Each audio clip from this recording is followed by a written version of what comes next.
What if Earth once knew something and forgot, before there were names, before skies were blue or breath had shape?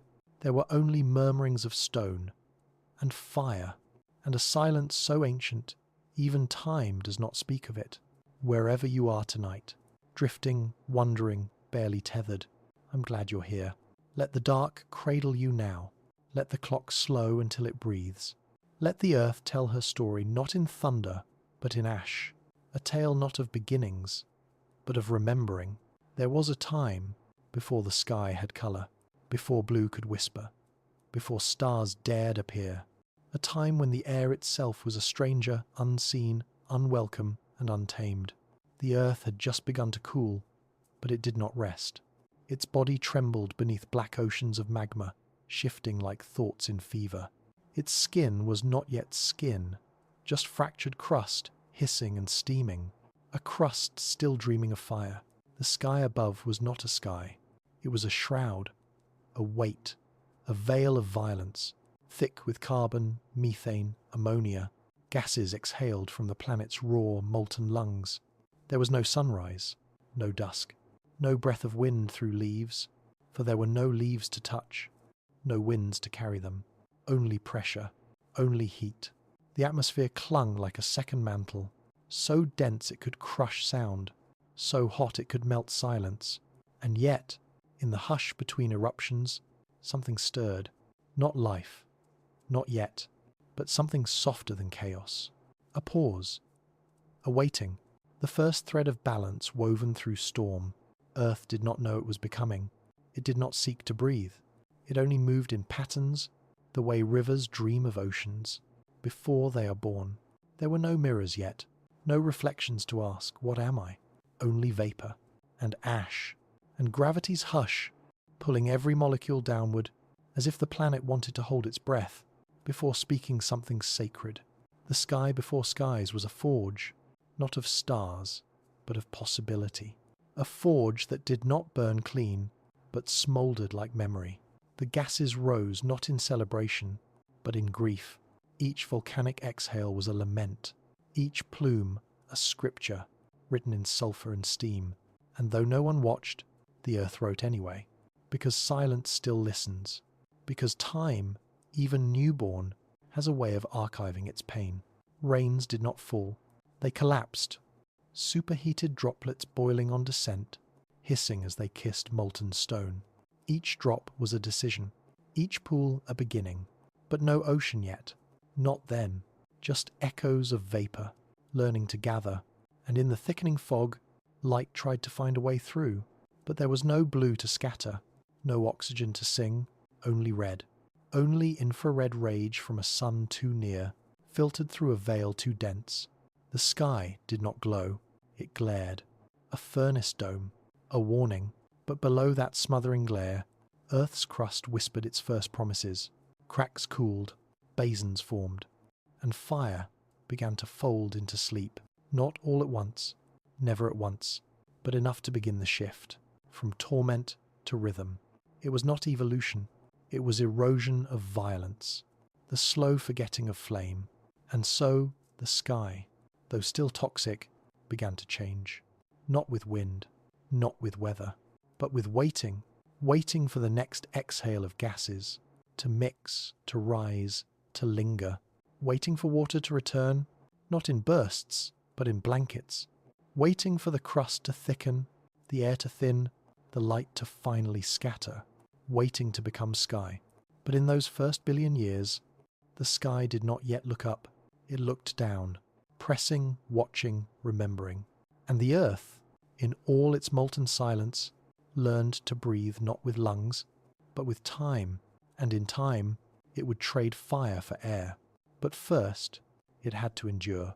There is a quiet that comes not from stillness, but from exhaustion, the kind of silence left behind by chaos, when even destruction has burned out its name. That was the silence Earth began to enter. Not peace, not yet, but something softer than violence, a place where memory could begin to gather. The crust, once splintered by flame, began to slow its heaving. The magma still moved beneath, but its voice dulled, like a lullaby fading under stone. Above, the air remained a storm of poison, but the pressure lessened, slightly, like a breath not yet drawn, but no longer held. And in that subtle shift, light began to feel the edges of matter. It fractured across particles of dust, spilled through sulfur clouds, and pooled in steam. Not beauty, not yet, but the beginning of contrast, the earliest sketch of what might one day be colour. The ancient atmosphere was thick with forgetting, for there was nothing yet to remember. No tree to trace the wind, no feather to drift on currents, no lung to long for air. And yet, the gases danced. They mixed in unseen swirls, looping over oceans that had not formed, raining on continents that did not yet breathe. The rain, when it came, was not gentle. It scorched the rocks, split them, melted their edges, and whispered into their cracks the first secrets of erosion. No single drop changed the world, but the persistence of falling did, and fall it did, endlessly. For centuries, for epochs, rain turned fire to steam. Steam thickened the skies, and the skies began to learn weight. The great boiling above was no longer just an exhale. It became a reservoir, and in that reservoir, new things formed.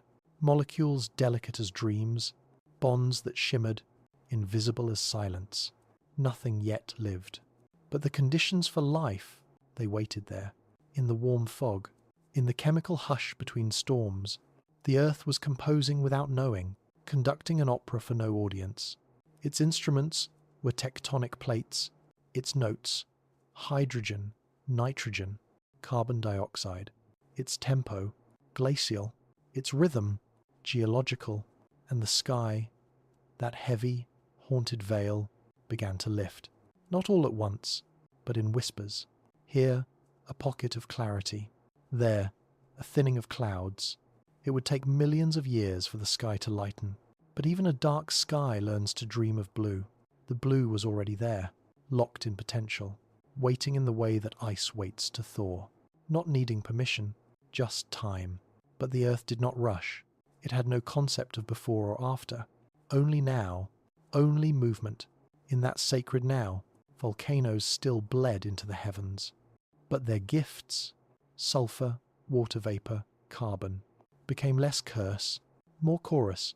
Gases layered, chemistries collided, and through it all, the atmosphere began to write its own alchemy. No eye watched it, no thought shaped it. Only physics, only the poetry of possibility, rising from entropy. And so the sky, slowly, so slowly, began to lighten. Not enough to see stars, not enough to know direction, but enough to imagine that one day light might not only fall from above, but scatter, and that scatter would become the first blue. But for now, the world slept in scarlet fog, and the sky, though monstrous, was softening, not in sight, but in soul. There are stories the earth tells, only in pressure, in the compression of gas against gravity, in the gentle war between escape and retention. The early atmosphere was not anchored. It shimmered at the edge of space, almost free. But Earth, with its molten heart and heavy silence, held it close. Not through desire, but mass. Mass is a quiet kind of love, a binding without intention, a force that keeps even the wildest gases from drifting into oblivion. And so the atmosphere, dense and fevered, pressed inward, pressed downward, pressed until oceans began to dream themselves into existence. But the oceans had not yet arrived. Only vapour, only steam and suspended rain. Heavy clouds, darker than charcoal, layered the planet in shadow. The sky was not above. It was within, wrapped tight around the crust like a shroud of thought. And within that cloaked silence, a waiting deepened. Something ancient, but not old. Timeless, but not eternal. A threshold, one foot in fire, the other in fluid. That in-between place, where everything still possible, had not yet become impossible. It was here, between ashfall and acid rain, between the exhale of volcanoes, and the pause between eruptions, that the first whispers of water began to pool. They did not rush in. They formed in silence, collecting in depressions, filling the basins born from crustal fracture. These were not oceans as they are known now. They were broths, mixtures of heat and mineral, of dissolved atmosphere and forgotten chemistry. The sky did not yet reflect. There was nothing for it to mirror, only a surface of chaos, only the memory of collision. But water has a memory, and even in these first pools, it remembered what it had been: hydrogen from ancient stars, oxygen forged in silence, together again, not by destiny, but by persistence. As the steam cooled and droplets kissed stone, the air began to lighten, by increments so slow they cannot be measured. The thick gases began to settle, ammonia into oceans, sulfur into stone. And though the air remained unbreathable, it was less brutal, less loud.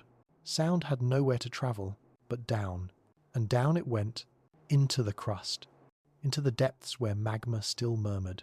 Up above, the sky had no voice, but it had weight, and that weight became history, not written, not spoken, but embedded in the ratios of isotopes, in the breathless patience of atmosphere that did not flee, and what stayed, transformed, not because of intention, but erosion, the softest kind of change, the kind no one sees until the mountain is gone.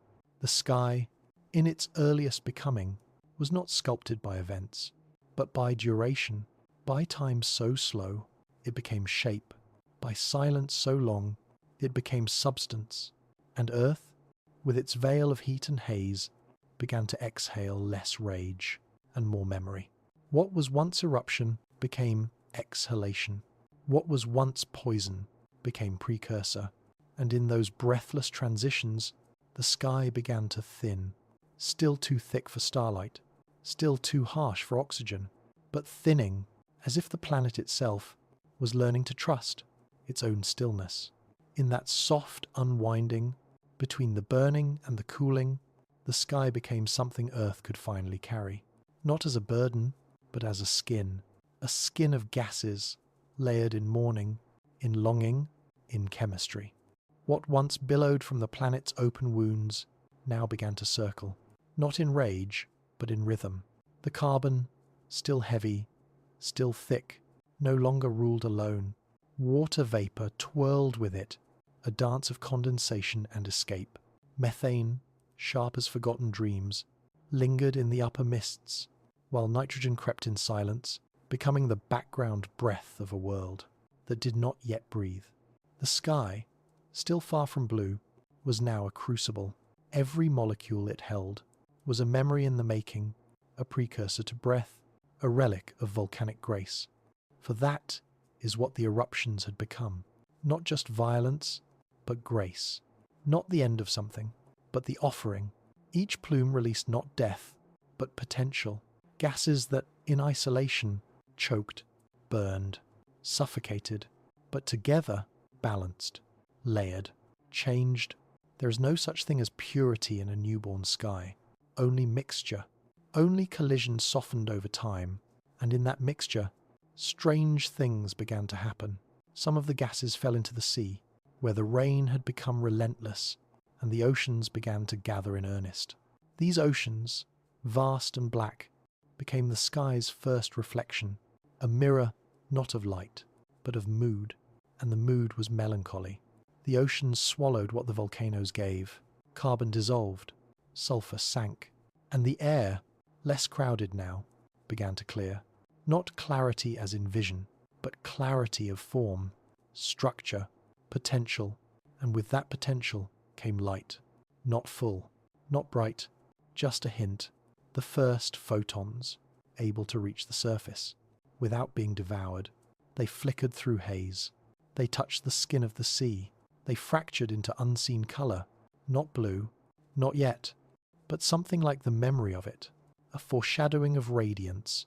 Light did not arrive like a saviour. It crept in sideways, barely noticed, like breath returning after grief. And in that pale return, a transformation began.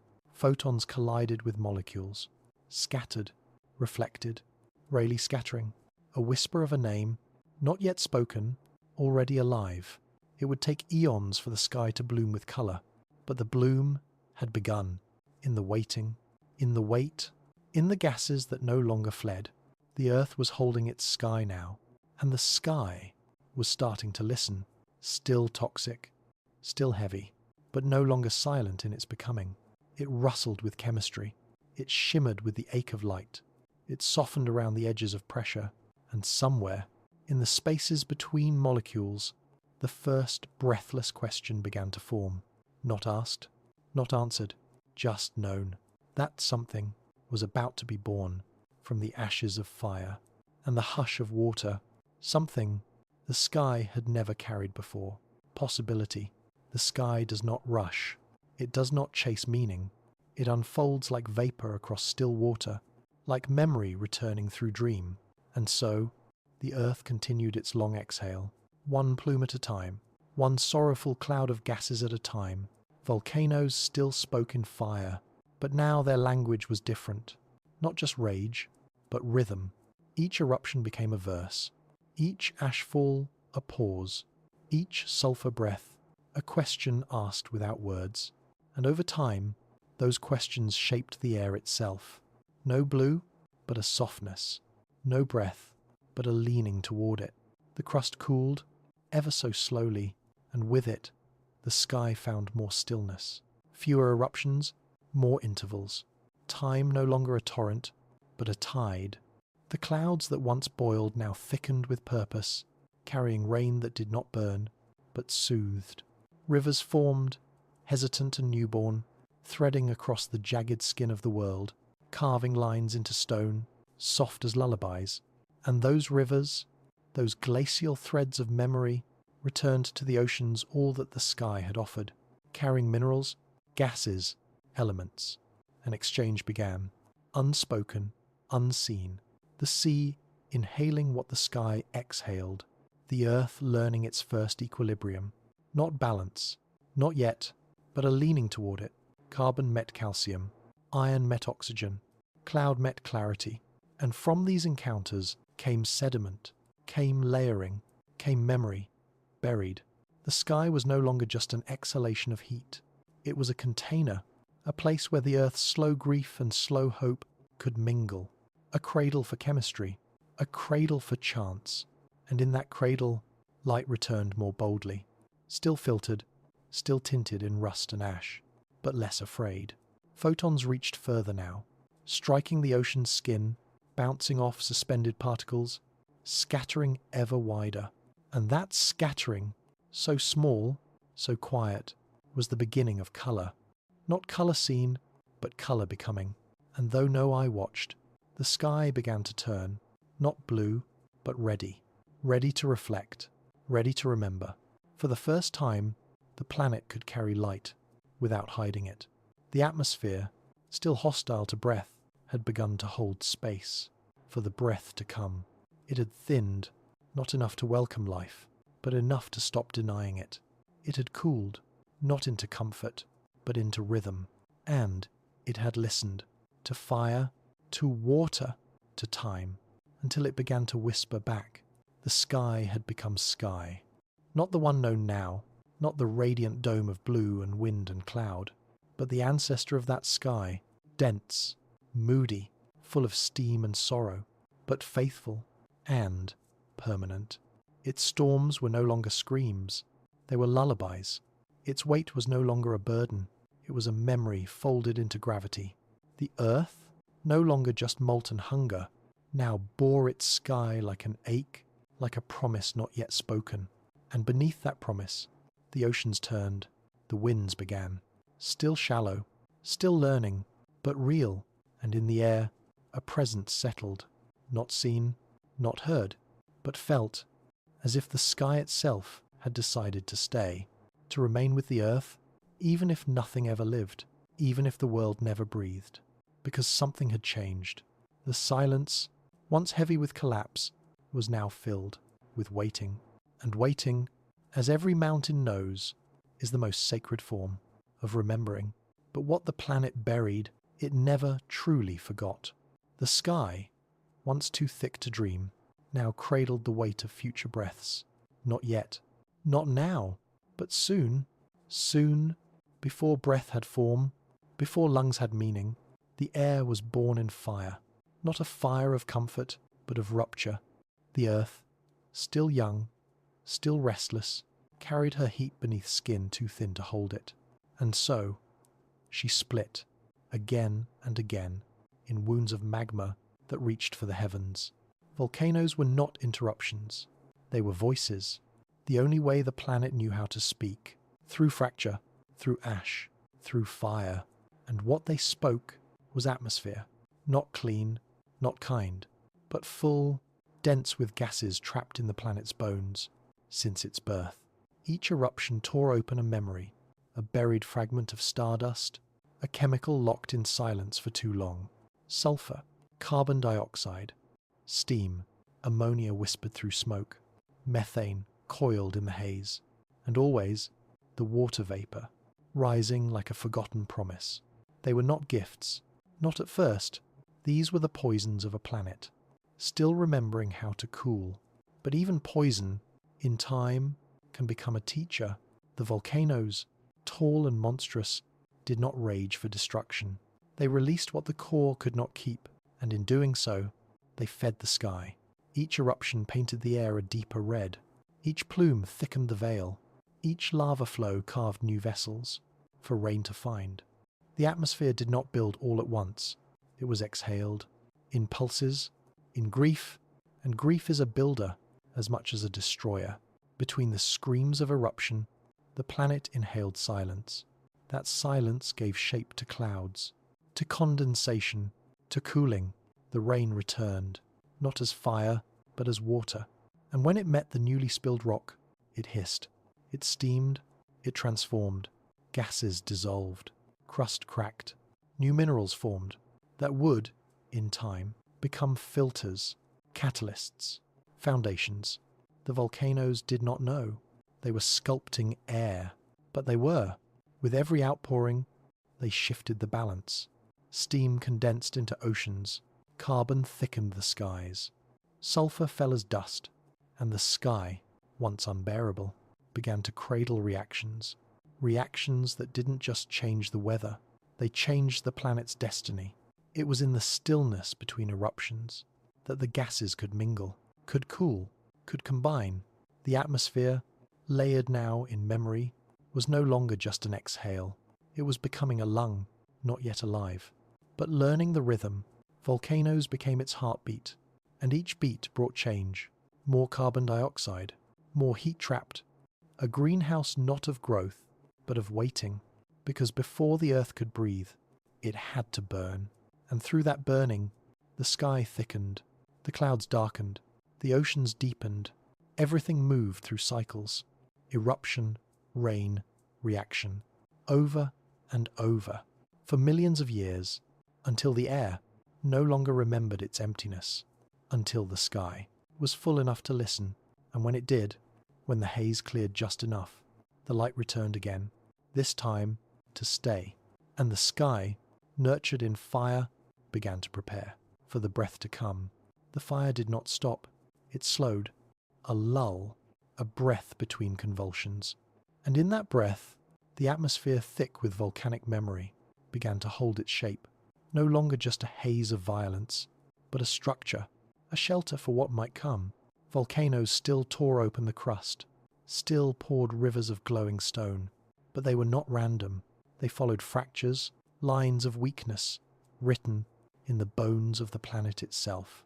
Tectonics had not yet danced, but their rhythm stirred beneath. Pressure became pattern, eruption became ritual, and the gases, those fevered sighs of the deep, gathered in layers. Heavy ones first, then lighter, then strange. Carbon dioxide blanketed the world. Sulfur dioxide drifted like a veil.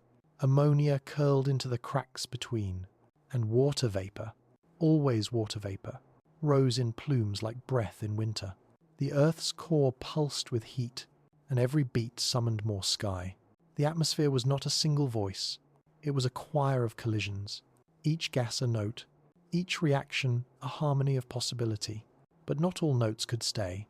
Some were stolen, blown outward by solar winds, lost to the void. Others dissolved into the oceans below, vanishing into the blackness of newborn seas. yet enough remained. Enough to begin the long alchemy.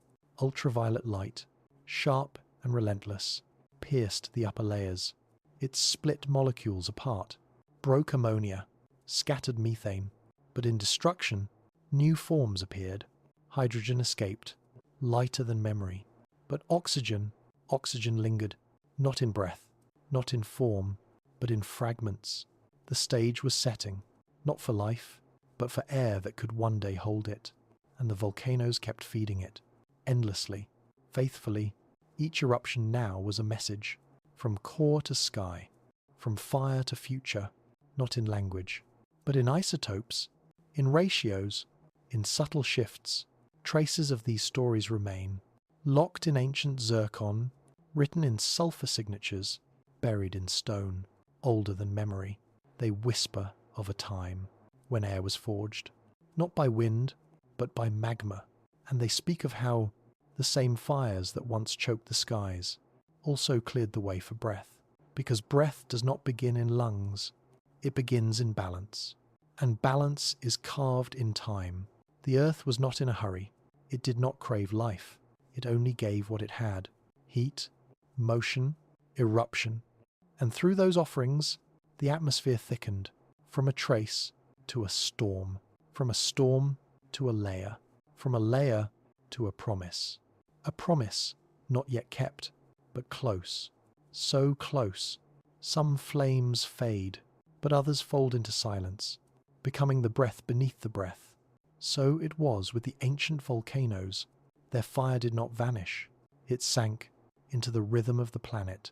Molten rivers cooled into basalt plains, then cracked, then sighed steam into the atmosphere with every cooling fracture. Even in sleep, the earth exhaled, each sigh a memory of pressure, each plume a gift to the sky, and the sky, once chaotic and closed, began to remember its purpose. It had not yet found oxygen, but it had found thresholds. The air was thick, yes, but not unchanging. Reactions began to stir in the high atmosphere, subtle and sacred. Ultraviolet rays broke ammonia into hydrogen and nitrogen. The hydrogen, light as forgetting, escaped upward into the vacuum of space. But the nitrogen stayed, and it settled. And that settling was everything. Because nitrogen does not burn, it does not feed flame, it does not shine, but it endures. And endurance, in the age of fire, is more rare than light. As nitrogen gathered, the air began to soften, less reactive, less violent, not clean, but calmer, and still the volcanoes burned. They did not care for chemistry, they knew nothing of balance, they only knew release. Deep beneath them, the mantle flowed, a slow, patient storm of molten rock, swelling with pressure, seeking fissure, and when that pressure breached the crust, what emerged was more than fire. It was the memory of the planet's formation. It was dust from the stars that birthed the solar system. It was water, once frozen in comets, now risen again as steam. Every eruption was a resurrection, a return of what the earth had buried in its darkest, hottest heart, and those returns layered the sky with mystery. Some gases disappeared, others lingered, but each left a trace, a fingerprint in the air, a pattern in the isotopes, a shadow of what had passed, and the sky held them all. Like a shell holds echoes, like a canyon holds wind. The air, still unbreathable, now shimmered with pattern. It had depth, it had tone, and slowly it began to let light through. The mists of the upper atmosphere thinned in places. Sunlight reached the surface, not as brilliance, but as presence, soft, red, filtered through haze, but it touched the world. It touched the seas, now wide and warm. It stirred their surfaces. It danced across minerals, dissolving in silence. And that light, so patient, so pale, began to awaken reactions in water that had slept for eons. Not life, not yet, but the shadows of it, the precursors, the first whispers of photosynthesis. A process not of breath, but of transformation, of turning light into memory. And memory into air. But that was still ahead, a dream within the steam. For now, the fire remained, feeding, changing, not destroying the sky, but shaping it through loss, through layering, through lava that cooled, into the bones of continents yet to rise. And above those bones, the sky held steady, not in peace, but in purpose. What fire begins, it rarely finishes. But the earth, unhurried, unwitnessed, carried its flame towards something deeper, a transformation, not just of surface, but of soul. Beneath the crust, chambers churned, lava, rich in silicates and iron, rose and fell like forgotten tides. Above, the sky thickened with every exhale, not into chaos, but into potential. It is easy to think of fire as fleeting, but on this world, it endured, not as brightness, but as presence, a presence that shaped the very air. Volcanoes opened not just vents, but thresholds. Each eruption was a breach between what was buried and what could become. Each plume carried the old elements, carbon from the planet's molten heart, water vapor from ancient collisions, methane and ammonia from primordial stew. And with each plume, the atmosphere became less hostile, more layered, more able to hold warmth, able to circulate, able to shelter reactions that would otherwise break, because warmth, not heat, but warmth, is the cradle of change. The greenhouse gases, born of fire, did not vanish. They cocooned the planet, trapping the sun's energy, in a world still learning how to live. And in that warmth, oceans stirred. Steam turned to rain. Rain fell in torrents. And in the new deluge, the air and sea began their quiet exchange. Gases dissolved. Minerals mingled. Acids softened stone. And the oceans, those dark mirrors of the sky, began to reflect back what the volcanoes had given. Not just chemistry, but possibility. The fire had fed the air fed the rain, and the rain fed the deep. This was not a cycle. Not yet.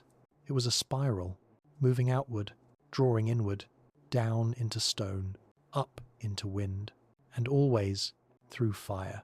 The crust, layered now in basaltic scars, bore the memory of 1,000 eruptions, each one unique, each one necessary, for without fire there would be no sky, only space, only absence. But fire gave form. The gases born in its breath became the scaffolding for breath yet to come.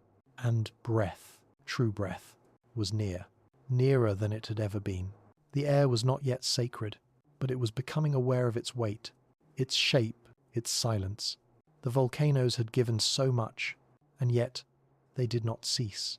The earth still pulsed with molten need, and with every rupture, the sky thickened further with forgotten vapours, each molecule a relic of something older than breath. These were not accidental gifts. They were echoes, the echoes of collisions, of pressure, of the great forge that birthed this planet from dust and gravity. And from that forge, through fracture, came fire. From fire, steam. From steam, oceans. And from oceans, a slow, patient conversation between gas and water, heat and horizon. There was no word for alchemy then, no eye to name the magic. But it was happening. In the chemistry of sky and sea, new patterns began to settle. The carbon dioxide exhaled from the volcanoes, dissolved in the oceans, forming carbonic acid, a soft touch, with quiet consequences. It kissed the rocks, broke their edges, and pulled calcium into its arms. And when calcium met carbon, something extraordinary began. Calcium carbonate, not a breath, not a thought, but a sediment, a slow sediment, falling through the water like snow, accumulating, layering, locking carbon away. The sky was learning restraint. It no longer held everything it was given. It learned to let go, to sink, to bury. And in that letting go, it became clearer, not pure, not gentle, but less suffocating. There was still no oxygen, not in any true sense, no wind, no cloud that carried rain like music. But there was room now, room for light to scatter, room for reactions to occur. in the thin, shimmering veil, where sky meets sea, and from those reactions, the first whispers of photosynthesis began to stir, not in forests, not in flowers, but in filaments, in microbes, in mats of life too small to see. They breathed in a way no fire ever could, not with flame, but with light. They took the sun and turned it into memory, and from that memory, oxygen. It was not much, not yet enough to tip the balance. The air swallowed it quickly. Iron drank it from the seas. It vanished as fast as it appeared, but it had begun, and it would not stop. The volcanoes had made this possible. Their endless exhalations had given the sea its chemistry, had warmed the cradle, had darkened the skies just enough to shield the fragile forms beneath. The very fires that once scorched the crust had become wombs, and the air, layered with centuries of ash, now held the first trace of a future sky. Not the sky of today, not yet, but something that could remember what blue felt like, and in that memory the fire began to rest. Still it burned, but less wildly, less often. The crust thickened, the mantle cooled, the fractures slowed, and above it all, the sky turned, not in speed, not in colour, but in meaning. It had become a home, for molecules, for warmth, for light, and soon for breath. Some truths are not lost, they are simply folded beneath silence. Rain does not fall, it returns, pulled from vapour, from heat, from steam, drawn down by gravity's lullaby, into the arms of stone. The earth, weary from fire, began to weep, not in sorrow, but in release. What the volcanoes had poured into the sky, water vapour, in endless breath, now cooled, condensed, collapsed. And from that collapse came oceans, not gentle, not blue, dark, endless, unfathomable. They did not lap at shorelines, for no shorelines yet remained. They swallowed continents still unborn, draping the world in liquid silence.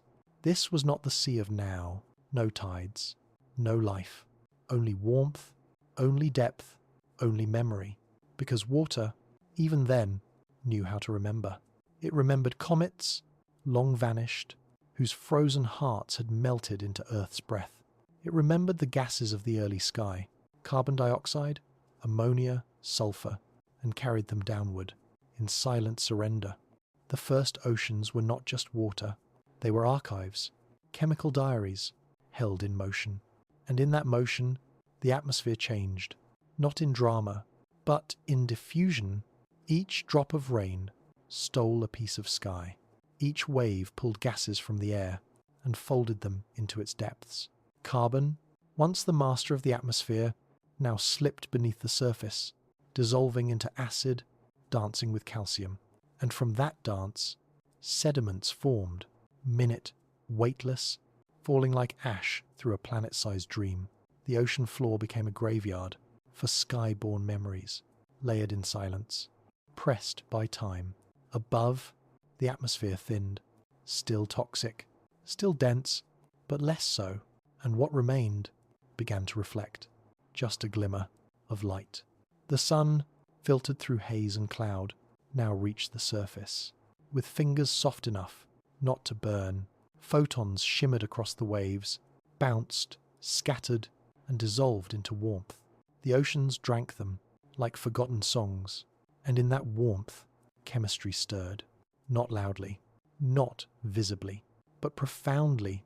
The molecules danced again, not with fire, but with patience. Hydrogen met carbon, nitrogen drifted, sulfur circled, and within these meetings, new patterns formed. Not yet life, but its rehearsal, a rehearsal of loops, of reactions that fed themselves, of molecules that lingered, and above it all, the sky began to wait, not for light, not for life, but for the moment when memory could become breath. The sea does not forget. It absorbs, it holds, it softens sharpness, until even violence becomes rhythm. And in the beginning, there was only rhythm. Tides had not yet been born. The moon's pull was distant, unfelt, its orbit still erratic in the wake of collision. But the oceans moved, not in waves, but in murmurs. Thermal layers shifted beneath, stirred by volcanic vents that bled heat into the deep. Black smokers, pillars of darkness and mineral, rising from cracks in the sea floor, pouring metals and mystery into a world without direction. It was here, in these lightless realms, that the atmosphere met its twin, the sea and the sky, no longer enemies, but reflections. The sky fed the sea with gases. The sea, in turn, fed the crust. Reactions happened at the threshold. At the surface of the waters, where sun and air brushed against salt and shadow, carbon dioxide dissolved, not completely, but enough, forming a fragile equilibrium that drew more gas from the sky. The oceans had become lungs, not breathing in the way of creatures, but in chemistry, in balance, and the atmosphere, lighter now, felt the weight shift. It no longer bore the full burden of volcanic exhale. The water took its share. Rain did more than fall. It transformed. It changed the surface of the planet, etched it with rivers, washed nutrients into the sea. There, in warm basins and shallows, new things began to arrange themselves. Not organisms. Not yet. But scaffolds, bubbles of fat, chains of carbon, simple shells of structure, floating in a world without purpose. The oceans cradled these forms, turning and turning them, in darkness. And as they turned, light began to change them. The haze of the atmosphere thinned further in patches. Where clouds broke, sunlight streamed down, diffused, scarlet gold, but reaching. Photons touched the surface, pierced the upper meters of sea, and entered molecules that had waited long enough. In those molecules, light became energy. Energy fed patterns. Patterns fed replication. And from replication, life would one day emerge. Not in thunder, not in brilliance, but in mats, thin films, coatings on rock, colonies spread like moss, across tidal flats unborn. But for now, those dreams swam, and the oceans, so wide, so silent, listened. The weight of their surface held the air in place. Their chemistry shaped its every breath. The carbon balance, the nitrogen quiet, the oxygen, still scarce, but no longer forgotten. It rose, briefly, then vanished, consumed by iron, locked away in rust, drawn downward, into silence. Still, it came again. Each time, a little more. The oceans, made of rain, made of fire, had become the memory keepers of the atmosphere. Every drop a story, every wave a pause, every depth a silence, carved in breathless patience. The deep does not speak, it waits. And in its waiting, it teaches. The earliest oceans, warmed by the breath of a young earth, were not empty. They were listening to heat, to mineral, to the slow conversation of molecules, bumping into one another in darkness. Silence is not the absence of action, it is its cradle. And within that silence, life began its rehearsal. Thin films of chemicals clung to rock, rippled with tides not yet born, moved by waves not of water, but of energy. Energy that came from below, from the planet's still beating mantle. And, from above, from a star filtered through haze. In warm pools and vented trenches, the molecules formed chains, then loops, then codes. They folded in ways that remembered light. They split in ways that echoed memory. They replicated not to live, but to remain. And, to remain, they needed the sea. The sea held them, protected them, gave them minerals to eat and warmth to survive. Volcanic iron seeped into the waters, a silent feast. Sulfur, bitter and yellow, swirled through thermal cracks in the crust. And with it all came patience. Because life does not bloom like fire. It accumulates, layer by invisible layer, until form follows function, and function becomes hunger. Hunger for light, for warmth, for persistence. The first living things did not move. They grew in stillness. Cyanobacteria, blue-green ghosts, drifting, then landing. clinging to stone, to sediment, to each other, and they breathed, not with lungs, but with chemistry. They took in sunlight, took in carbon, and let go of oxygen, not as a gift, not as a purpose, as a byproduct, a side effect, an accident with consequences that would echo into the sky. But the oceans did not know that yet. They only held the oxygen, bound it to iron, locked it in rust. They turned it into sediment, let it sink to the bottom. They were not yet ready to share it with the sky. The air remained quiet, still thick, still shrouded in the memory of fire. But something was different now. The oxygen returned, again and again, in pulses, in whispers. It was not gone. It was waiting, waiting to reach a threshold, waiting for the sea to be full, waiting for the sky to be empty enough to listen. Because the atmosphere is not just what floats above, it is what is left after everything else has been absorbed. And now it was almost ready.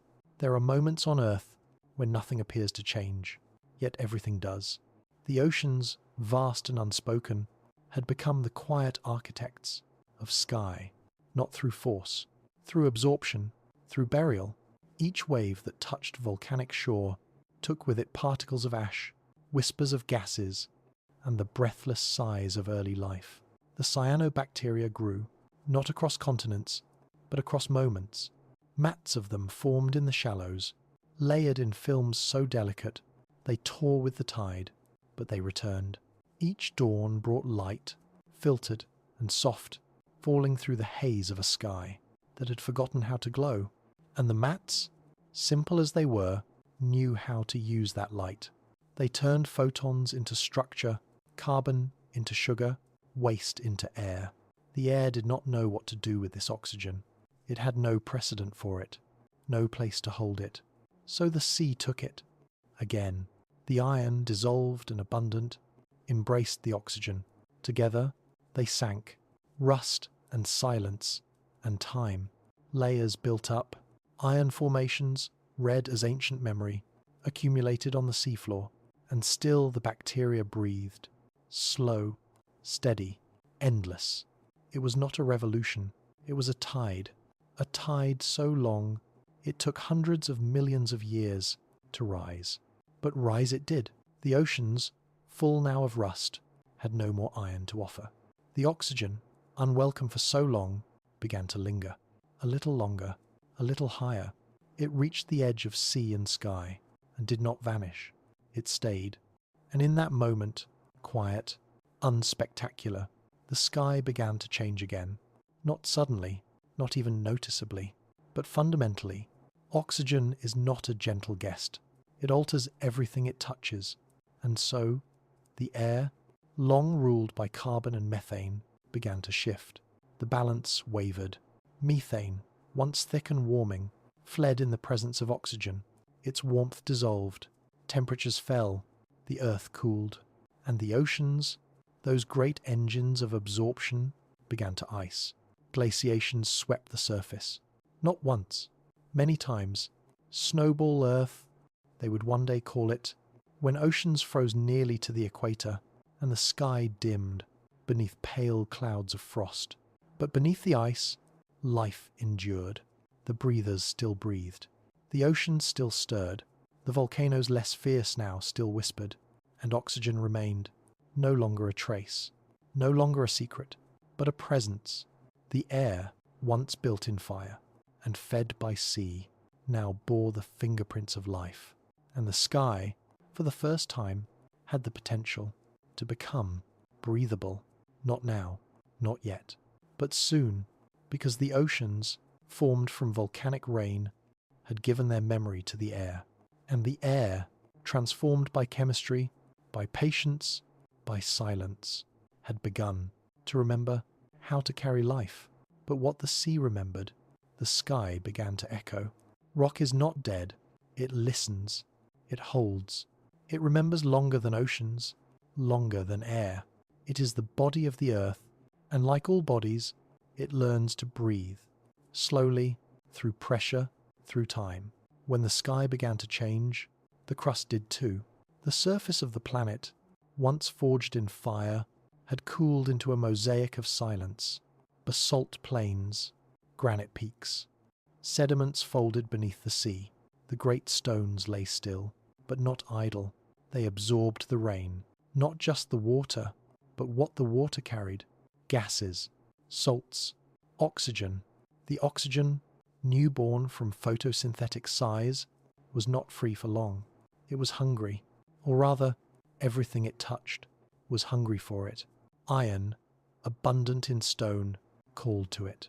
A quiet magnetism, a silent hunger, and when they met, the stone rusted, not as decay, as memory. Oxygen turned the rocks red, layer by layer, grain by grain, a planet turning inward, taking breath into bone. This was not respiration, it was burial. The stone did not breathe out, it only inhaled, slowly, through surface and fracture, and still the oxygen returned. Cyanobacteria thrived now, carpeting the shallows in filmy mats, writing oxygen into every inch of sunlit sea. The oceans, no longer able to swallow it all, let some escape, and the atmosphere, long ruled by nitrogen and carbon, began to bend. Not break, just bend towards balance. But balance is never immediate. It is a negotiation, and the stone, silent as it seemed, was part of that negotiation. As iron rusted, as rocks transformed, as elements folded into new compounds, a quiet revolution unfolded beneath the crust. Volcanoes still stirred, fewer now, less fierce, but they offered something new: islands, new land, new surfaces, for the wind to touch, for the rain to carve. And in carving, the wind and water revealed layers, exposed stories, written in crystal and sediment. The planet was not just changing, it was revealing what it had always been. Stone told the story of breath, not through voice, but through oxidation, through shifts in colour, in weight, in form, and the atmosphere, shaped by fire and sea, now found itself in dialogue with land. This was no longer the earth as it had been. It was not yet the earth as it would become. It was something in between, a world beginning to hold breath within stone. Breath in stone is not like breath in lungs. It does not rise and fall. It seeps, it weathers, it changes what it touches, without ever moving. The rocks of early earth, born of lava, hardened in silence, were never meant to remain unchanged. They cracked, they crumbled, they rusted. The oxygen, soft, sharp, tireless, entered every fault, every pore, every waiting surface. It turned iron black to red. It turned basalt brittle. It rewrote the chemistry of mountains that no one had seen, but no one needed to see. The planet remembered. The process was slow, so slow, as if the world was teaching itself to breathe without breath. Minerals reacted with the air, capturing gases in crystal lattices, locking memory into stone. And, beneath the surface, subduction began. Tectonic plates, formed from cooled lava, slid beneath one another, pulling surface rock down into the depths. And with that motion, so ancient it could almost be called thought, the planet began to recycle its own breath. Oxygen-rich sediments were drawn into the mantle where heat remade them, melted, merged, released again through volcanic plume. But not all was returned. Some oxygen stayed in the stone, bound forever, to rust, to silicate, to fossilized gas. And in this burial, the atmosphere lightened. The stone had done what the oceans could not. It held breath and kept it, not in lungs, but in silence. This was Earth's first balance, not steady, not gentle, but cyclical. Photosynthetic life gave oxygen. The rocks took it. The sea held what remained, and the sky, for the first time, held enough to breathe. Not for us, not yet, but enough for change, enough for light to scatter, blue, through the thinning haze, enough for clouds to form and linger, enough for new gases to rise, and rise they did. Volcanoes still exhaled carbon, still warmed the world with greenhouse breath, But now, oxygen tempered that heat. Methane, once thick and dominant, was destroyed in its presence, and with it, the skies cooled. Ice crept across continents. Frost formed in the high atmosphere. Glaciation became a rhythm. Even fire could not prevent the breathless pause of a snowball Earth. But through the ice, the stone endured. Beneath the frozen crust, the process continued. Rocks still broke. Rocks still reacted. And oxygen, though trapped, was never truly silenced. It remained. It waited. It held. Because stone, when it learns to breathe, does not forget how. There are no lungs in rock. No ribcage to expand. No diaphragm to lift the breath. And yet, in the folds of mountain roots and the dust of weathered cliffs, something ancient was breathing still. It was not air that moved. It was time. Time passing through stone, like wind through canyon, leaving shapes where nothing had been. The rocks had become archives, not just of fire, but of air. Every iron-stained ridge, every oxidized stratum was a fossil of the planet's first breaths. You could read it, if you knew how. The rust told of oxygen's arrival. The banded iron formations told of its burial.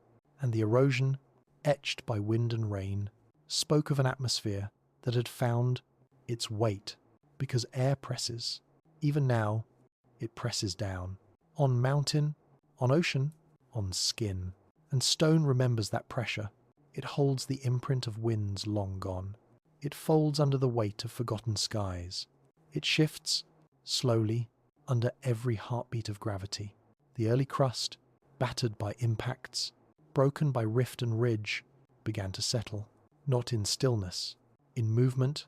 The continents were not yet born, only fragments, islands, rafts of rock floating on a mantle that pulsed with heat. But even these fragments held breath. Weather wore them down. Rain carved them. Frost cracked them open. And every fracture was a chance for oxygen to enter, a chance for transformation. This was not violence. It was exchange. Oxygen gave form to minerals that had not existed before. Oxides, clays, carbonates. New families of stone were born from that union. Each one a monument to patience. Each one a step toward a world that could carry life, not just in its seas, but in its crust. Because stone, though hard, is not unchanging. It listens, it adapts, it waits. And when the air began to carry more than sulfur, more than carbon, when it began to carry oxygen, even in trace amounts, the rocks responded.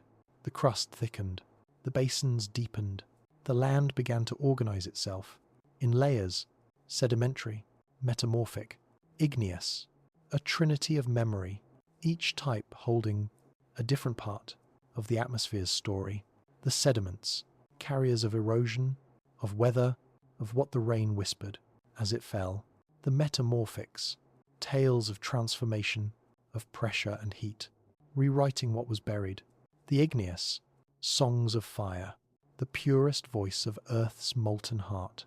Together, they formed the first rough notes of planetary balance, not peace, not harmony, but dialogue. The air spoke, and the stone replied, not in sound, in silence made solid. The oxygen, still shy, still new, had found a home. It did not vanish. It settled, and in settling, it shaped everything. Stone does not speak, it endures, and through endurance, it tells stories no voice could carry. The great oxidation had begun, not with thunder, but with rust. Rust in ocean beds, rust in cliffs, rust in the bones of the planet. Where fire once ruled alone, the stone held the oxygen, layer by layer, bond by bond, like letters written into rock by a hand made of time. Cyanobacteria kept breathing. Unaware of the transformation, they had seeded. Their sighs full of light and carbon fed the sky. Their bloom across ancient shallows grew thick, expansive, inevitable. They created what they could not use. And the atmosphere, finally, began to change. But it was not a clear path. The oxygen, new to the sky, upended everything it touched. The methane, once abundant, was broken down. The warmth it offered, a greenhouse cradle, dissolved. The world cooled. Ice advanced. Snow and silence claimed the land, and the sea grew still beneath a glassy skin. Yet the rock remained. It carried the oxygen still, pulling it from the air, storing it in sediments, oxidizing metal after metal, creating landscapes that remembered the breath of the invisible. And so, without language, without law, the stone became the lungs of a planet, dreaming of life. The planet no longer screamed, it whispered. Wind traced across basalt plateaus. Water ran over red rock. And in caves forming beneath ancient ranges, air moved. It touched walls. It seeped into minerals. And when it did, it stayed. The air had found its place, not just above, but within, held inside mountains, stored in the pulse of plates, written into the scrolls of metamorphic depths. The stone had learned to breathe, and with it, the planet had learned to remember what breath could be, not just survival, not just chemistry, but continuity, a slow, sacred exchange between sky and surface, fire and ash, water and bone, and in that continuity, the air became air, not just gas, not just weight, but presence, inheritance, invitation. The earth was no longer a world, fighting to exhale. It was a world waiting to inhale. Some truths lie dormant in dust, but even dust remembers breath. Blue is not born. It is revealed, not in pigment, but in scattering when light meets air and bends just enough. To lose its weight, what remains is sky. But before blue, there was only haze, a heavy cloak of gases, carbon, methane, sulfur, veiling the world in tones of rust and fire. And yet, beneath this veil, light had been working. Softly, secretly, it danced across the ocean's skin. It entered shallows where life had taken root. It touched the mats of cyanobacteria, those quiet architects of change, and fed their invisible hunger. They grew. They layered. They covered stone and tide and silence. They needed nothing more than sunlight and water and carbon dioxide. And in return, they gave what no other life had given before. Oxygen. It slipped out quietly, rising through water, touching air, and changing everything it met.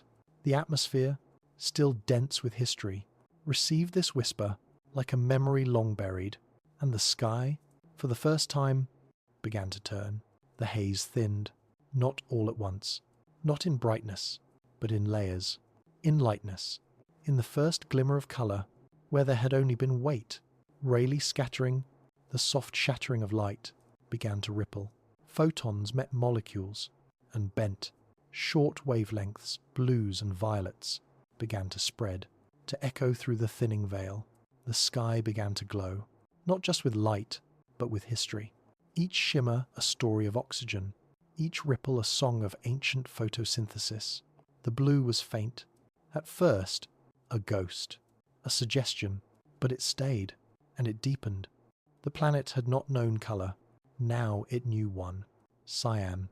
Not the blue of clear skies, not yet, but the blue of potential, of transformation, the same hue reflected from oceans that had begun to carry life, the same tone seen in the shadows of glaciers, the same tint held in the breath of living stone. The earth was no longer shrouded. It was luminous, and the sky, once a prison of gas, became a veil of light, all because of whispers, whispers from organisms, without names, without eyes, without knowing. They gave oxygen not to change the world, but simply because it was how they lived.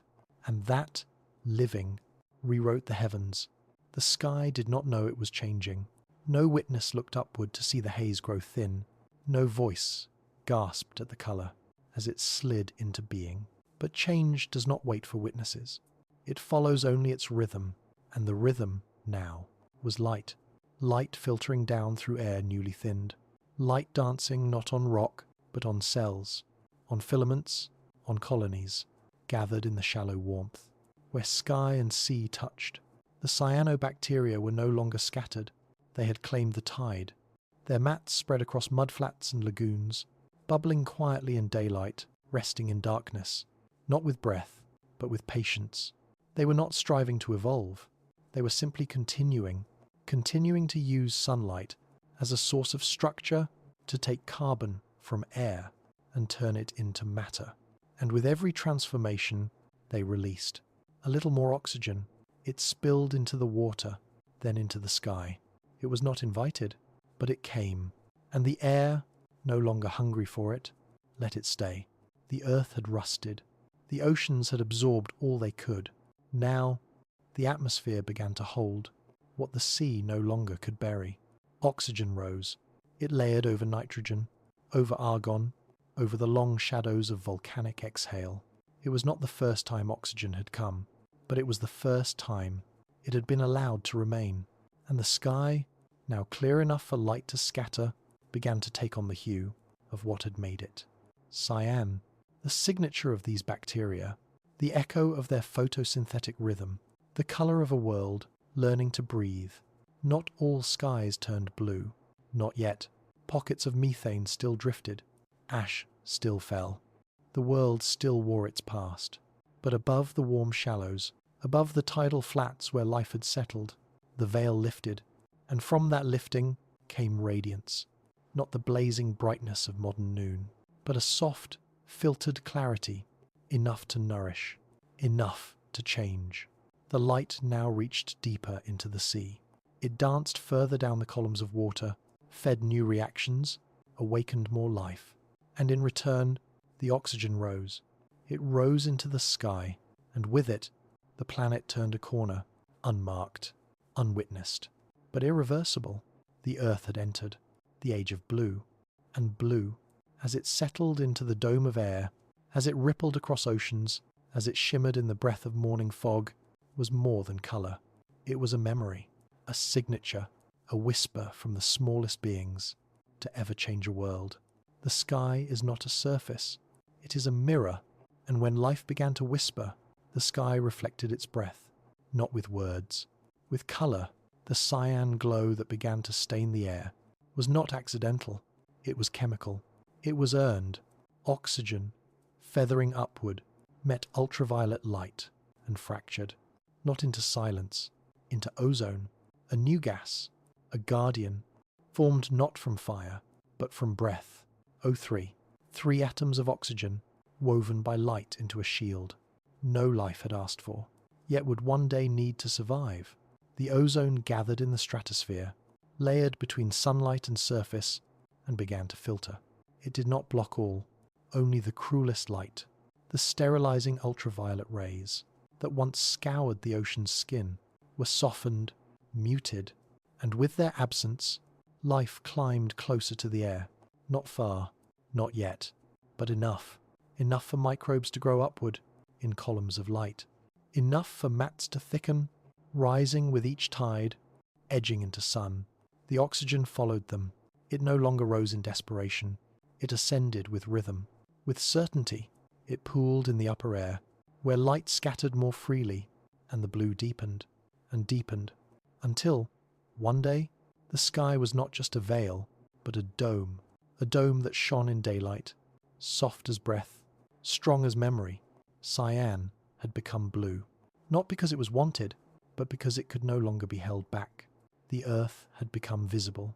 From above, the haze had parted. The contours of oceans and cloud and curve began to glow. A planet now wrapped, not just in gas, but in meaning. For light to scatter blue, the air must be clear. For blue to stay, the air must hold balance. And balance had come on the wings of a whisper, from microbes without eyes, without knowledge, without purpose. Only rhythm, only light, only a need to continue. And, in continuing, they made sky. They made it not as architects, but as musicians, repeating a single note until the atmosphere began to hum.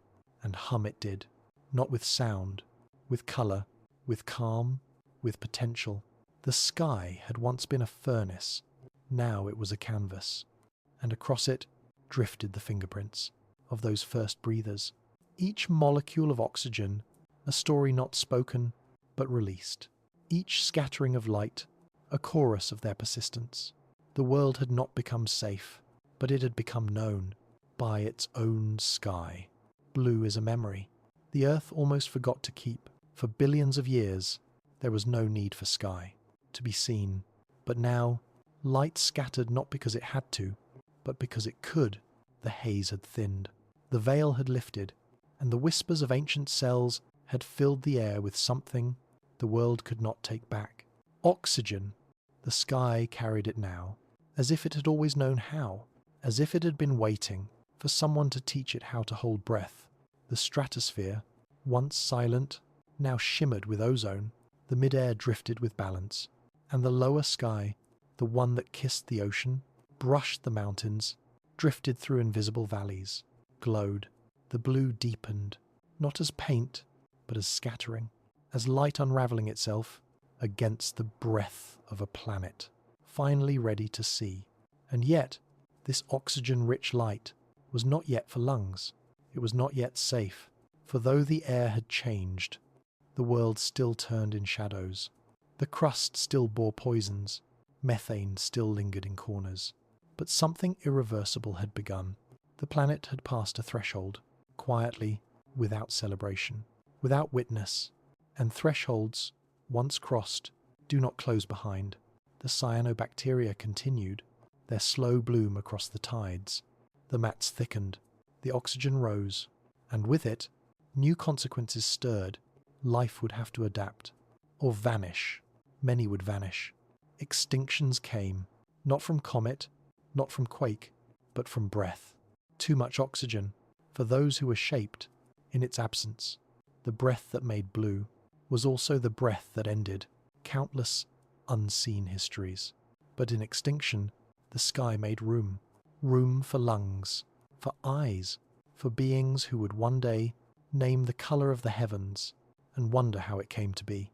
They would never hear the whispers in the cyan light, but the light would hold them, would bathe their skin, would colour their dreams, and they, too, would breathe, because the sky, taught by fire, by ocean, by stone, by the smallest threads of life, had learned how to cradle air. Some whispers vanish, others turn to light and wait in the sky. Silence is not the absence of sound, it is what remains after everything else has stopped. The earth, newly blue, newly bright, stood at the edge of something vast. The oxygen had come. It had whispered sky into colour, cast rust across oceans, and quieted the methane's fire. But then it waited. Oxygen, now layered in the atmosphere, was not rising fast. Not anymore. It was not exploding toward abundance. It was hesitating, a breath held, a question suspended. The biosphere had changed, but not deeply. Life had learned to release oxygen, but not yet to need it. And so the atmosphere stalled. 1 billion years of almost. No great leaps, no sudden bloom, just layers. Oxygen came, oxygen went. Much of it was still consumed by iron, by sulfides, by rocks not yet full. Volcanoes, though quieter, still spilled carbon, still swelled the skies with the memory of fire. And the carbon, so patient, so persistent, pressed back against the oxygen's rise. The balance wavered, never breaking, never settling. A great silence stretched across the planet. Not stillness, but suspension. The sky had learned to breathe, but the world had not yet learned to listen. Beneath the oceans, microbial life continued, layered, ancient, soft. Communities of bacteria thrived in pockets, untouched by oxygen's edge. And in the shallows, cyanobacteria kept breathing light, slow, steady, but the oxygen they gave was absorbed as quickly as it came. It entered sediments, it oxidized minerals, it fueled no flame, ignited no change. Not yet. This was the Earth's long breath inward, the pause before voice. the silence between verses in a song not yet sung. And above it all, the sky waited. The blue remained, a dome painted in scattering light, but it was thin, too thin for creatures, too thin for wings. It was a ghost of breath, not breath itself. And this ghost hovered for 1 billion years. 1 billion years, where light rose, but life stayed low. 1 billion years, where oceans whispered and the land stayed mute. No forests, no insects, no wind through leaf or lung, only air, only time. And in that time, the silence deepened. There are silences that erase, and there are silences that preserve. This silence, the long pause after oxygen arrived, did both. It erased what could not adapt. Anaerobic life, once masters of the sea, vanished in shadows, driven deep into lightless corners. Their metabolism turned to memory, and it preserved the balance, the fragile threads of habitability, the sky's trembling hold on light. Oxygen, that strange and volatile newcomer, lingered just above the threshold of transformation. It was not yet enough. Not for animals, not for forests, not for flame. It flickered in the atmosphere, like a song forgotten midway, a stanza unfinished, a breath not released. The earth did not rush. It never does. Its sky, though capable now of radiance, still bore the inertia of its past. The mantle stirred below. Continents moved, slow, jagged migrations that shaped coastlines and cracked the crust. Each movement released new gases. Each breath from beneath reminded the air that it was still tethered to fire. Volcanoes, less frequent but no less important, fed the skies with sulfur, with carbon dioxide, with the ancient signatures of the planet's interior. And with them, the atmosphere breathed unevenly. Oxygen would rise, then stall, rise again, then disappear into stone or vanish beneath new seas. The sky held just enough to sustain hope, but not yet enough to ignite transformation. It was a waiting place, a cradle not yet rocked, a room prepared for guests not yet arrived, and the silence endured. Generations of microbes lived and died, invisible to all, but the layers of sediment they left behind. No eyes opened, no voices called, just chemistry cycling beneath still oceans, whispering through vent and reef. A great oxygen plateau, not a void, not a climb, just a resting place between two epochs, and through it the sky held steady, blue, yes, but not yet alive. The wind moved across water, but carried no pollen, no scent of pine, no rustle of wings, only salt, only pressure, only the long exhale of time itself. The world was not asleep. It was listening, listening inward, to crust, to current, to the breathless beat beneath the stillness. The silence above was mirrored below. The oceans, once roiling with fire-borne gases, had quieted. Their surfaces gleamed under a pale blue dome, but their depths, dark and endless, told a different story. Oxygen did not reach them. It pooled in the shallows, kissed only the topmost layers of sea. Below, the water remained anoxic, rich in sulfur, heavy with secrets. The deep held the past and resisted the future. And still, the microbes worked. In mats and films, on rocks and sediments, they carried out the slow alchemy of survival. Some breathed light, some breathed iron, some lived where light had never touched. This was a planet of persistence, of waiting. Volcanic islands rose and were worn away. Minerals cycled from crust to sea and back again. The sky fluctuated but did not rise. Oxygen hovered, a presence too delicate to shape change, yet too stubborn to leave. There was no urgency, no clock, only the long, slow movement of the Earth's inner tide. It is easy to think of silence as absence, but here it was fullness, a pause saturated with potential. Everything that would come, plants, lungs, birdsong, forests, rested inside that pause, held, unspoken, unimagined. And the air, newly blue, newly touched by breath, cradled that future without rushing it. Skies shimmered over water, with no reflection but their own. Clouds drifted with no shadow of tree or peak. Rain fell, but no flower turned its face upward. It was not yet time, and the sky, in all its scattered beauty, understood the great silence was not a failure. It was a space, a stillness, carved out for what would come.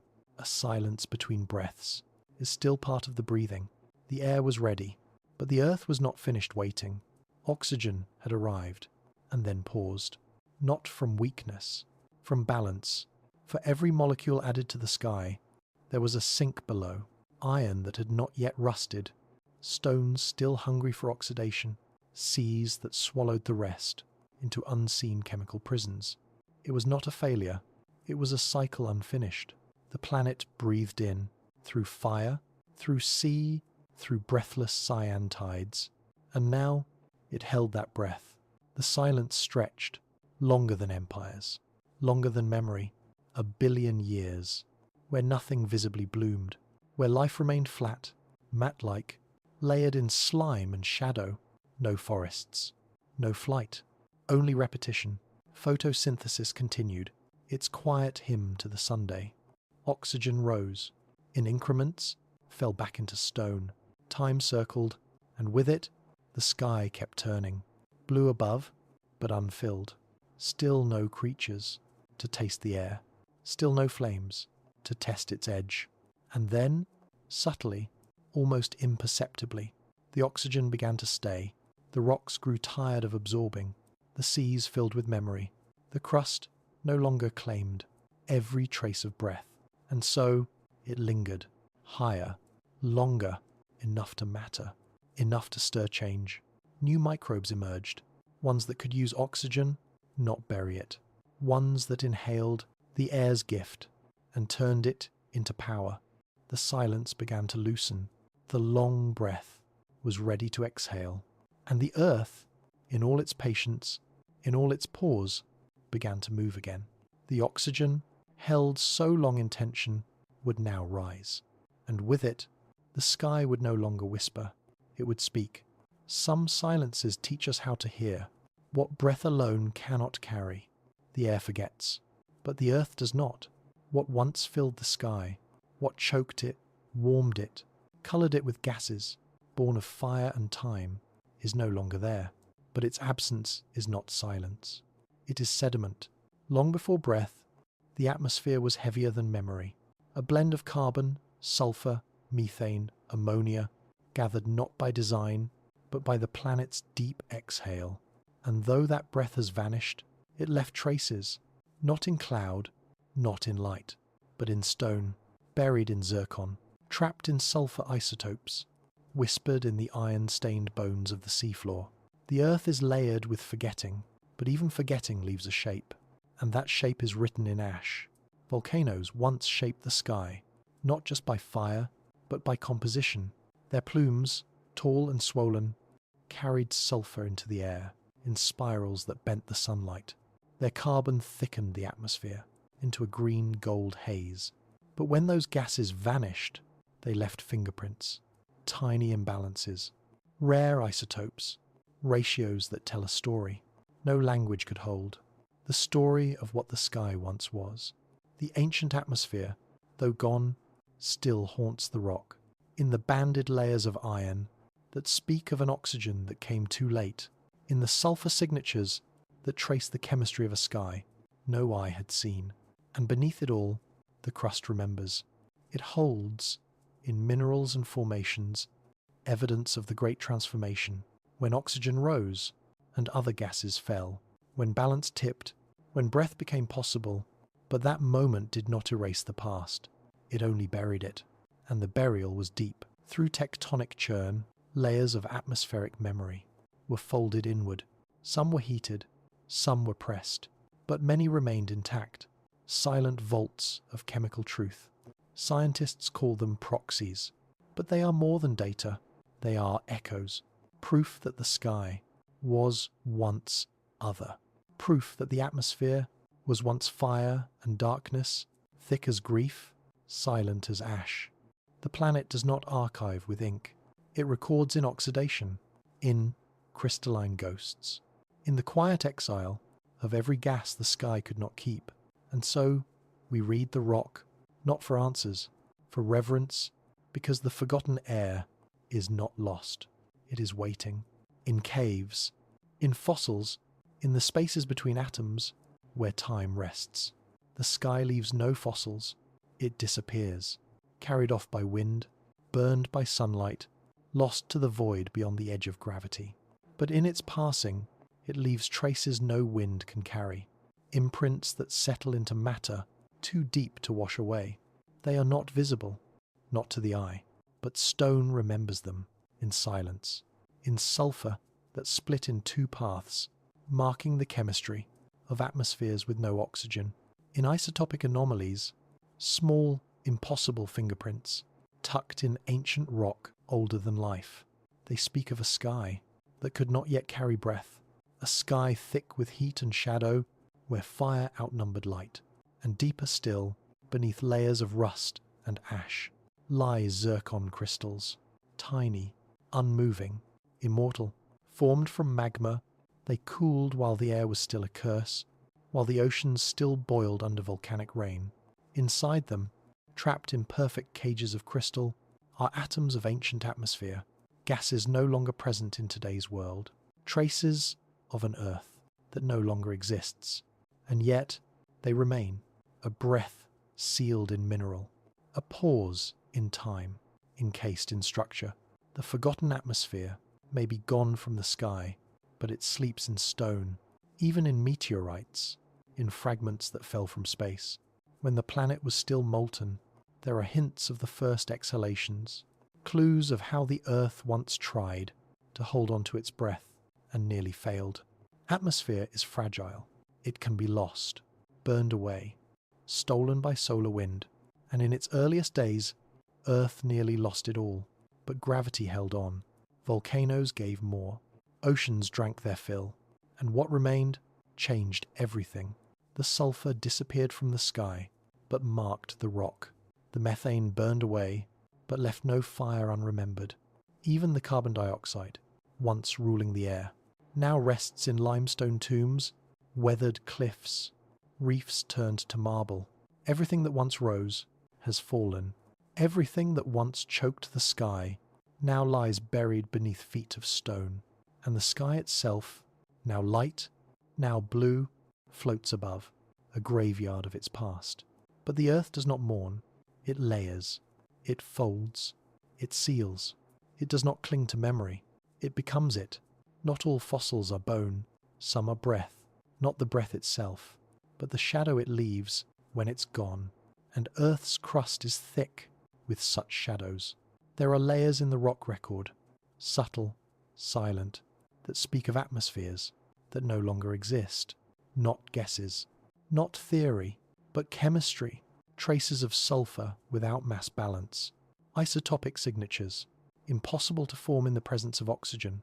And so we know there was a time when oxygen was absent, a time when other gases ruled, strange, reactive vapours, from a molten planet's first heartbeats. Their names do not matter here, only that they once formed skies, and those skies, now gone, are written in the stone, like forgotten dreams, folded into the grain of memory. Scientists crack open rocks, 3 billion years old, and find air, not air to breathe, not air to feel, but ratios of sulfur, of iron, of nitrogen that betray a sky we no longer know. There are bubbles of gas, trapped in ancient quartz veins, bubbles that drifted in Earth's first wind, froze in place, before oxygen ever rose. What was inside those bubbles? Whispers, a primordial blend of methane and carbon, of heat and lightless vapour, the kind of air that would kill a modern breath, but once was everything, and when it vanished, it did not cry out. It settled into stone, into absence, and the rock remembered. Even the moon, lifeless and dry, holds hints, for it watched the earth form, watched the atmosphere rise, and carries dust, that carries time. some of Earth's early sky, still floats there, not as gas, but as imprint, because atmosphere, like story, leaves behind what it cannot carry. The forgotten air is still with us, not in lungs, but in cliffs, in scars, in the ratio of elements beneath every step. Every fossil, every shell turned to stone holds within it the silent memory of an atmosphere that changed. Not suddenly, not loudly, but entirely. What disappears from the sky does not vanish. It settles into layers, into weight, into silence. The air that once cloaked the world in fire, breath, and haze now lies buried, pressed beneath mountain roots, curled inside minerals that never forget. It is easy to think the sky has always been blue, always gentle, always light, but this is the final illusion. Before breath, before light scattered freely, the air was thick with forgetting, and that forgetting is still written in stone. There are places, high on cratons, deep in ancient cores, where sulfur ratios still murmur, of a time when fire ruled the wind, where manganese sits oxidized, not by atmosphere, but by eruption, where black shales hold within them the memory of oceans that knew no oxygen, that carried only iron, only weight.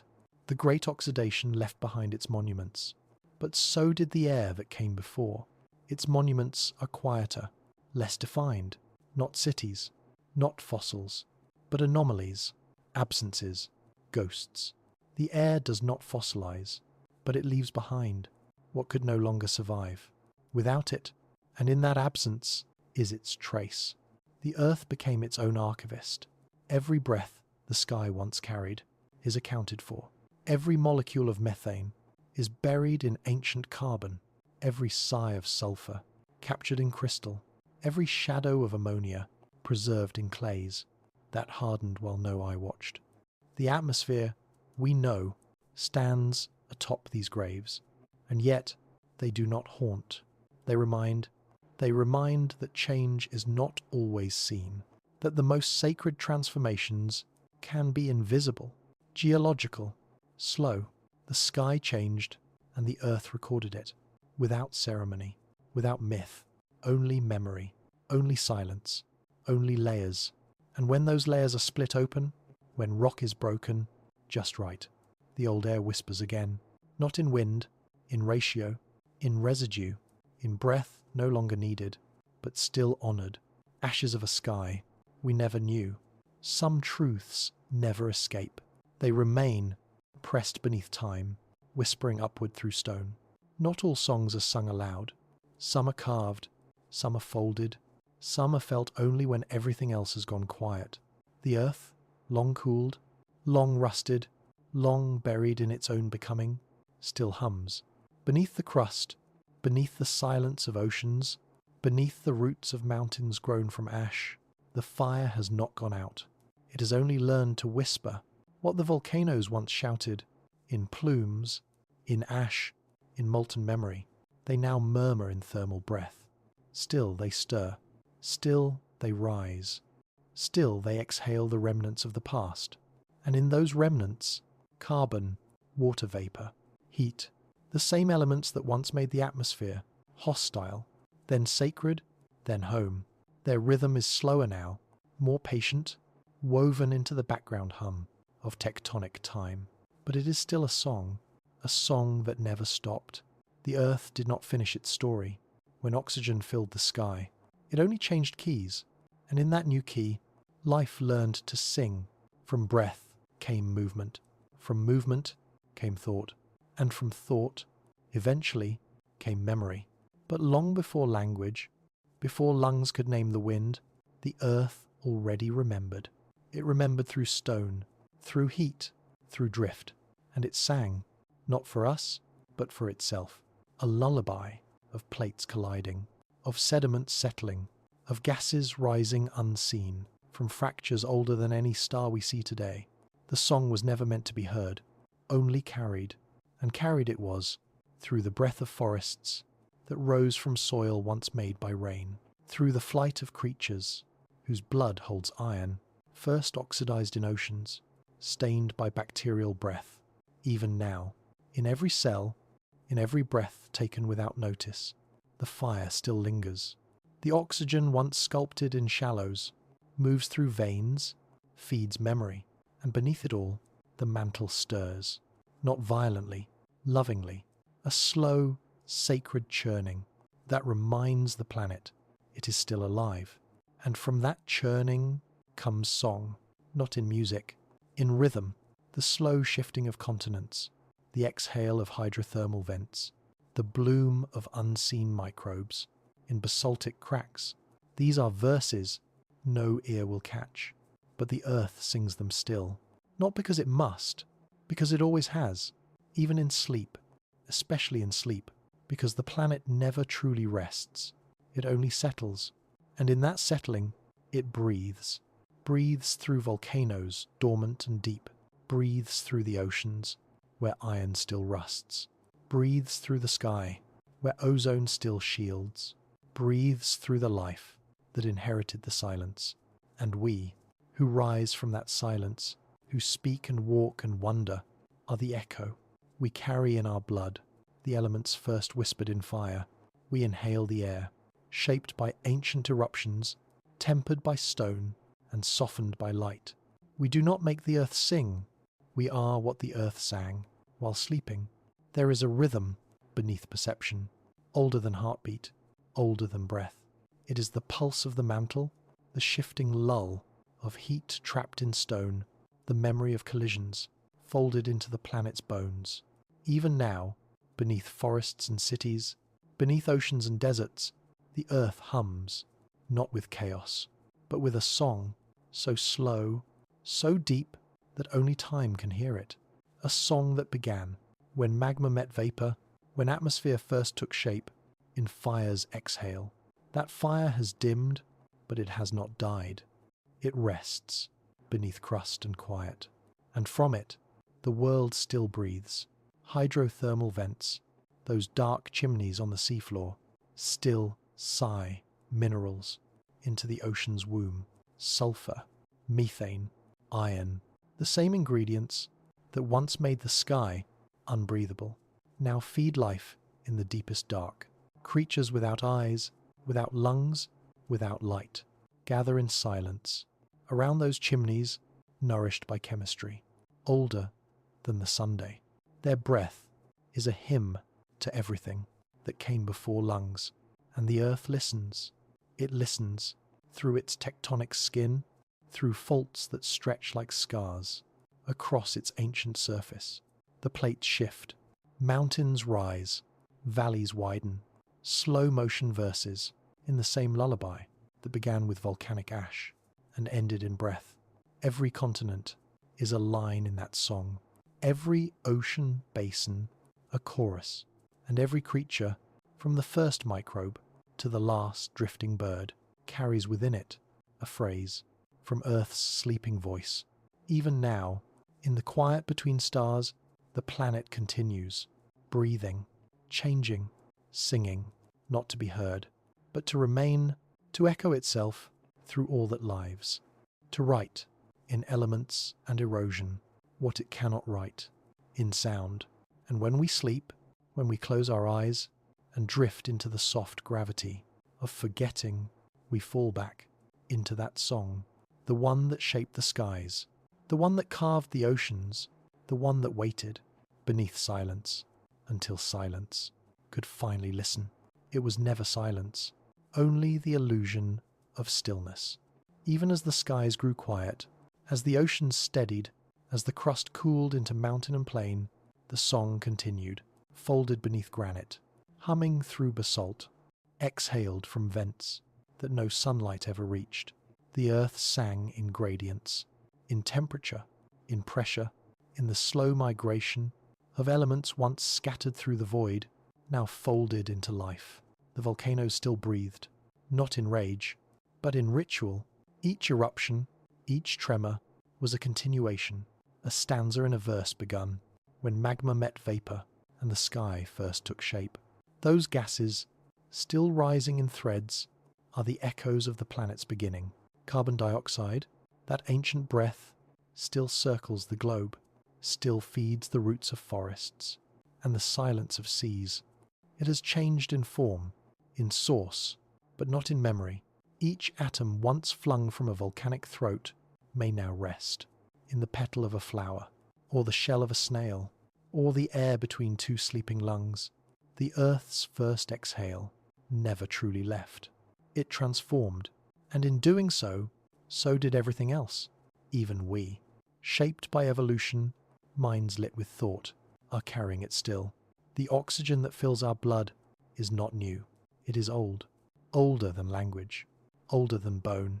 It was shaped by microbes who knew no future, sculpted by oceans that swallowed fire, preserved by stone that rusted in reverence. And beneath it all, the Earth's mantle turns, slow, steady, unseen, carrying heat from the birth of the solar system, still warm after 4.5 billion years. That heat rises in pulses, melts rock, creates continents. It breathes through fault and fracture, shaping the surface, as if to remind the world that nothing is finished. Not breath, not balance, not becoming. Even the calmest surface hides the rhythm of change, and the planet, though quiet now, has never stopped singing. Its voice is not one of words, but of persistence, the quiet insistence. That time, given long enough, can become sky. That dust, given memory, can become life. That fire, given rhythm, can become breath. There is a moment between inhale and exhale, when the breath holds itself, a pause so soft, it feels like stillness. That pause is where memory lives. And the earth, after shaping the sky, after folding fire into cloud, after scattering breath into blue, rested there, not in sleep, but in remembering, because the planet never forgets what it became to make the air. It does not forget the ash. It lifted into light, the steam it spun into rain, the rust it sealed into seabeds, the oxygen it laced into silence. The earth still sings, not in song, but in structure, in ocean current, in wind through pine, in lungs that draw breath without asking where it came from. And the answer is always the same place. It has always come from volcanoes, the deep sigh of the planet's heat, the molten voice of a world forming its own air. Before there were leaves, there was ash. Before there were lungs, there was carbon. Before the sky could be blue, it had to be black, then red, then grey, then silent. Only after all of that could it scatter light, in wavelengths short enough to resemble wonder. And only then could breath become possible. We walk in the echo of that becoming. Every exhale is borrowed, every inhale a gift from rocks that rusted and bacteria that never knew what they were making. We live in a memory that was never ours, but holds us just the same. And when the stars rise and the light leaves the sky and the blue turns to shadow, the earth continues. Beneath our dreams, it turns, it sings, it breathes. And through that breath, it remembers the fire, the vapor, the ash, the rain, the first winds, the waiting, the silence, and the moment when the sky finally opened and let the light scatter. The moment when a world built of stone made room for air, and when that air carried breath, not just once, forever. Some dreams do not end. They fold into the dark and begin again. Some songs do not stop. They slow until time itself becomes the next verse. Some breaths carry echoes that will never be spoken, only felt, like the warmth beneath your feet, like the weight of air on your skin, like the sleep that holds you now. And so, we return to the question, what if Earth once knew something and forgot? It didn't forget. It became, and in becoming, it left behind a sky we could breathe, a lullaby written in ash, a silence we carry in our lungs, a story not of beginnings, but of remembering.